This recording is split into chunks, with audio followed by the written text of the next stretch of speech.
friends, welcome back to Amy Bakes. I'm Amy, and today we're not going to be baking, but we're going to be making a comfort food. We're going to be making chicken and dumplings.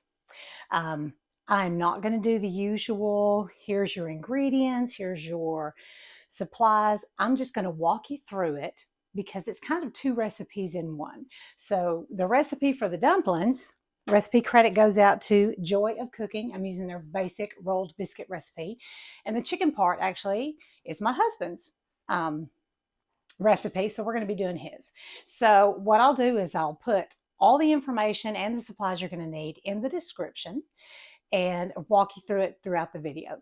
So let's get started, and I'm going to show you how to make the best chicken and dumplings you have ever tasted, I promise. The first step is you're going to prepare your chicken. So I just opened up the chicken, kind of rinsed it out, took out the heart and the gizzards and the liver, and just I covered it in water, and I'm just going to turn that on to a medium high. And now what we're going to do is we're going to add some things to our chicken. First thing we're going to do is just add some celery. Now, I just wash it. I don't clean it up the way you would like if you were going to eat the celery. I don't cut off the ends. I just go in and just wash it and cut those in. Same thing with the carrots. I do like to cut these ends off, but I do not peel the carrots. I just wash them. And then we're just going to throw some carrots in there. And this is a good way to use up those really thin carrots, the ones that are really hard to peel. And now we're going to just go in and cut this onion in half. Now remember, okay, when you're doing an onion, remember you want to leave this side, the root end, intact. So we're just going to go in. This one's a little odd shape, but we're just going to go in and cut like that. Okay. And then we're just going to peel this off and then just cut this onion. I'm not going to do a little fancy chopping or mincing. I'm just going to go in and just cut it into little pieces. And then we're going to add that to the water, and then salt and pepper. And then we are going to boil that chicken until it is done. And the time is going to depend on how big your chicken is. So I'm going to boil it for about an hour, and then I'm going to go back and check on it. And then what we're going to do from there is we're going to save that broth because we're going to be using the broth in our chicken and dumplings. So let me get that water, salt, and peppered. I don't measure. I know that kills some of you guys, but I don't measure. I'm just going to go in, and if I had to guess, I'm going to say that's about a couple teaspoons worth of salt. And then I'm going to go in and put probably a teaspoon of pepper. And we're just going to let this boil. I want to go and explain how I talked about keeping the root end of the onion intact, and then I turned around and chopped right through it. So I want to explain what I'm doing here. So the onion has two ends. You have the root end, then you have the other end. When you are dicing an onion, it is really important to keep the root end intact. So even though I cut halfway through it, this end, or this half, is still intact. And I'm going to show you why we do that. Because if you notice, when I was cutting the onion, just kind of rough chopping it, one little piece shot off to the side. So if you cut this root end off and then you try to chop your onions up, that's going to happen. So let me show you, and some of you have already seen this, but for those that are new, let me show you how to properly dice an onion without having to chase the little pieces all over the cutting board or having it come off and slip and you risk cutting yourself. So when you cut it, just like I did, you take that root end and you cut halfway through to where you have two halves, and each half has an intact root. Then you lay it flat and you come over and you start cutting like this. And let's see if Abby can get that. I'm going to try to get my hand out of the way so you can see this. But what we're going to do is we're going to cut through this onion, and we're going to come in like this. Is my arm out of the way? Can you see? Okay. And you're going to cut all the way through. And then you're just going to come up. This is hard to do at this angle, so bear with me. You're going to come up, cut all the way down. But what you're not doing, and I'm going to turn this so you can see this, I'm not going all the way back and cutting through that root. I'm coming in at about a finger's width away from that root. So I'm not cutting that root in half. I'm leaving that part intact. Then you just come around and you go through that onion. You're cutting all the way through to the cutting board, but you're not cutting that root in part. Hopefully you can see that while I'm explaining it. Okay. Then you're just going to come back, and if you want a thinly diced onion, you're going to come and just go back, it's not even 1/4 of an inch. So you can have nice thinly diced onions like this. Or if you want a thicker diced onion, then you're going to come back maybe 1/4 to 1/2 inch. You can even get it bigger than that. So that's how you dice an onion without having to chase it all over your cutting board. And you just do it like this. That way you can hold it back here and you're not risking cutting yourself. And then look at this. So here's my little thinly diced pieces, and look at that. How beautiful is that? All the pieces are diced just the right size. They're all about the same size. And you still have a little piece of onion over here. You can cut it all the way back if you want to. And then you just discard this end. Okay, this has boiled a little less than an hour, but I checked the temperature, and chicken is done when the internal temperature reaches 165, and this one was. So we're going to go ahead and take it off, and then we're going to take it out, and we're going to put it in this pan to cool. Y'all forgive my mess in the background. I'm actually making crackers at the same time. So I got a whole lot going on in the kitchen. And if you want to know how to make the crackers, there is a video on that. You can just go back and look at my videos and find that one. Okay, here we go. So we're just going to take this out and set it in this little pan to cool. We're going to debone the chicken, but right now this thing is so hot I wouldn't dare touch it. So then we're just going to keep this broth. Do not dump this broth out. I'm trying to snack that carrot. Do not dump this broth out, because what we're going to do once that cools is we're going to separate the meat off that chicken. We're going to debone it, and then we're going to add the bones back into the broth, and we're going to make a delicious bone broth that we're going to use in our chicken and dumplings. What we're going to do now is we're going to debone the chicken. We're just going to separate the bones and the meat. I'm also going to take the skin and any little onion bits or whatever. I'm going to go ahead and take that and just throw it back into the broth. And then we're just going to put our meat in here. And you're just going to tear it off. That's it. Simple as that. And you're just going to go through the entire chicken and do this. Now, y'all forgive my voice. I'm kind of heavy breathing, and I've got a little, I don't know, my voice sounds weird, kind of raspy. But it is allergy season here, and I'm definitely suffering from it. So just kind of forgive my voice and my heavy breathing. I don't mean to sound like Darth Vader. It just kind of is what it is today. So it'll be a great night for chicken and dumplings, I think. Okay, so I've got my deboned chicken meat over here, and I've got some bones in here, and then I'm just going to dump what's left of this carcass right on back into the broth.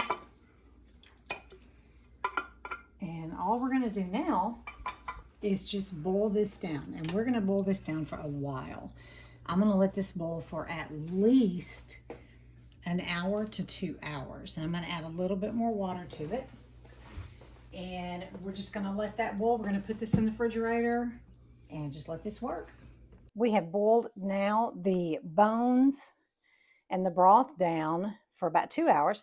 And so now what we're going to do is we're going to strain it. And to do that, I have just got a large bowl with a metal strainer. And we're just going to dump this into there.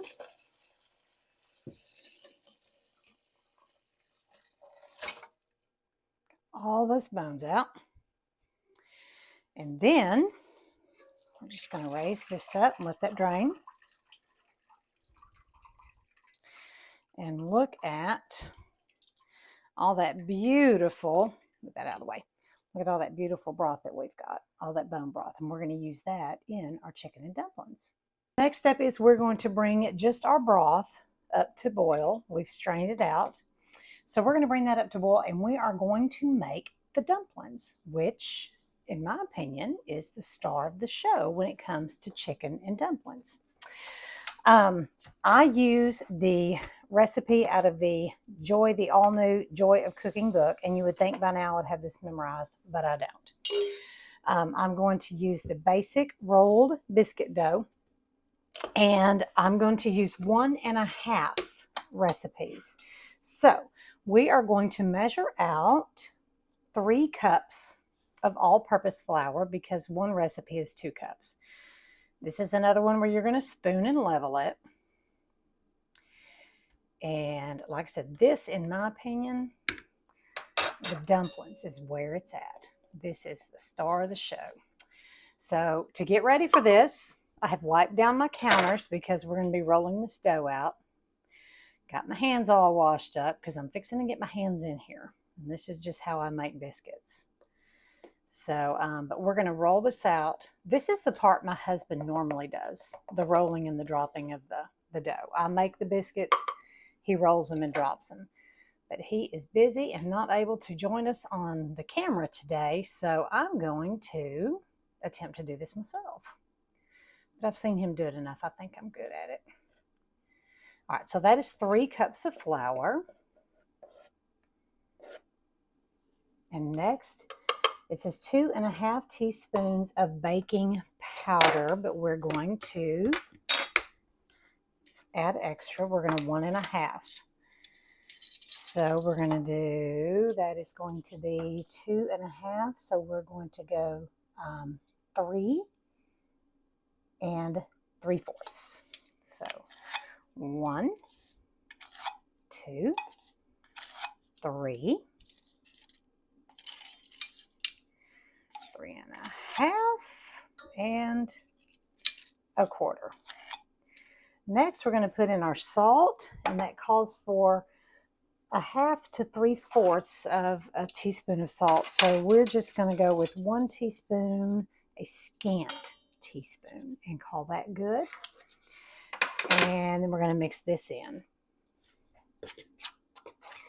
Thing we're going to do is you drop in 5 to 6 tablespoons of butter. I use the maximum, so 6 plus 1/2 is going to be 3, so we're going to use 9 tablespoons of butter. And you want this cold, and I just chop it up like this, slice it, and then I don't use a pastry blender. I don't know, I just don't. I get in there with my hands. You're going to see that. So I'm just going to chop this up like this. And then I'm going to drop it in there. So if you don't have a pastry blender, you can just do this. Okay, I have my butter dropped in, and now I'm going to take my ring off because this is one of those. And I just get in there and squeeze this really good. It just get you a handful of flour and a handful of butter and just squeeze it. And you're going to do this until the butter is fully incorporated into the flour. So just keep grabbing and squeezing. And I just kind of roll it around in my hands like this. Just really bring that butter down, and you're mixing it in there. You're just almost pressing it into that flour. And just keep going. So like I said, if you don't have a pastry blender, you can do this. If you prefer to do this with a pastry blender, go right ahead. You can do it, they say, with 2 knives, but I've just always found this easier. Just take your rings off, get your hands in there. Just make sure you wash them first. And just keep pressing it in there. And this takes a few minutes. So we're just going to keep doing this. Just grab that flour, grab you some butter, squeeze it really good, and then just kind of roll it in your hands. And just keep doing it over and over again. Okay, so I have been doing this for about 2 minutes. That's all it takes. Really, it doesn't take that long. And you can see the flour is kind of a little bit of a yellow hue. The butter is very well mixed in there. You don't have large clumps of butter. If you find one, just kind of grab you some flour and break it up in your hands. But for the most part, The clumps you're seeing are actually flour. And see, watch how it clumps together. Look at that. And then you can just break it apart. So this looks really good. I'm happy with this. I'm going to wash my hands and then we're going to finish this up.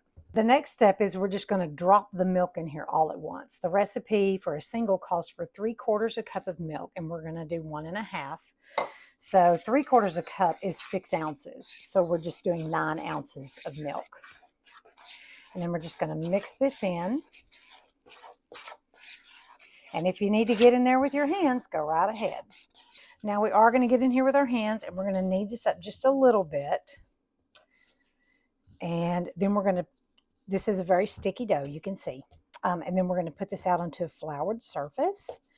And we are going to roll this out. But I'm definitely going to need to knead this in a little flour first. Okay, I'm going to turn this out into a floured surface, and I'm going to knead it. It's just a little too sticky for what we need. So we're just going to knead this a little bit. You don't have to knead it a lot. Just a couple times. There, that's a nice cohesive dough. That's actually perfect right there. All right, perfect. That's good. Now what we're going to do is we are going to roll this out. So let me clean up my hands, and then we will get started on that. Okay, I'm going to work with only part of the dough at one time. So we're just going to tear it in half roughly, and then put part of it back in the bowl. And then we're just going to take this, a floured surface, and we're going to roll this out super, super thin, like ridiculously thin.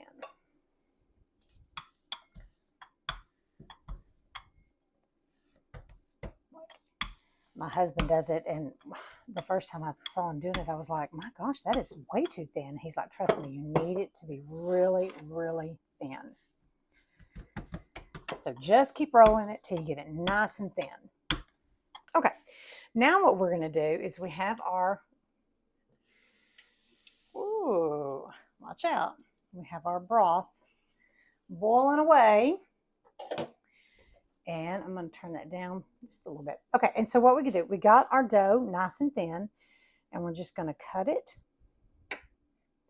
into little dumplings and drop it in. Now, this is great. We do this with Thanksgiving with our turkey, with leftover turkey. If you have a small family, it's great. You can eat this like leftovers the next night. You can freeze it.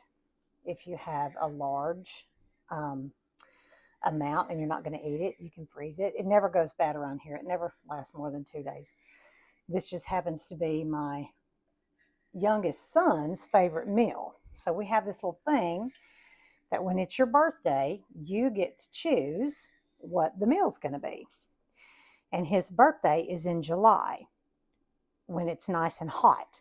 But he always asks for chicken and dumplings. So we always have to do chicken and dumplings in July. And we turn the air conditioner down really low because we're in Texas. If you know anything about Texas summers, you know how bad they are in July.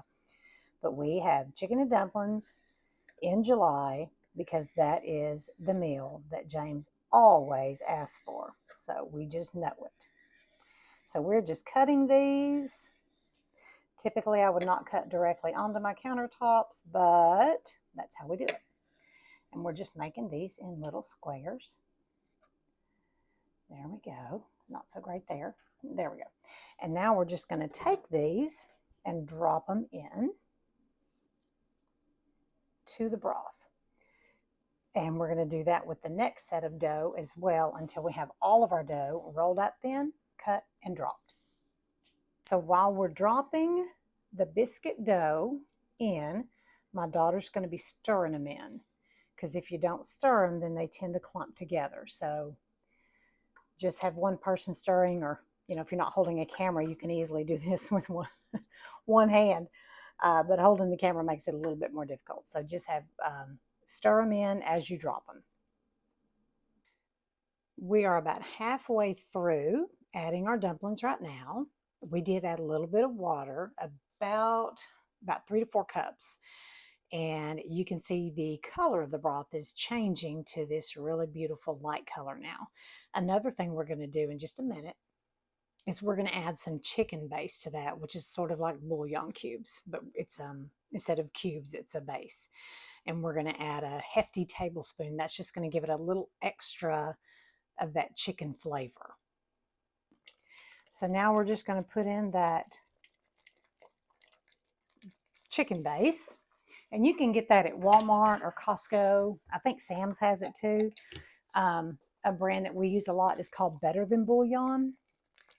And so we're going to get that in there, stir this up real good. Now we're just going to chop up our chicken, and then we're going to mix it in. And you can just chop this into little bite-sized pieces. Now we're just going to put our chicken in there. There we go. Once we get that, we'll stir that in.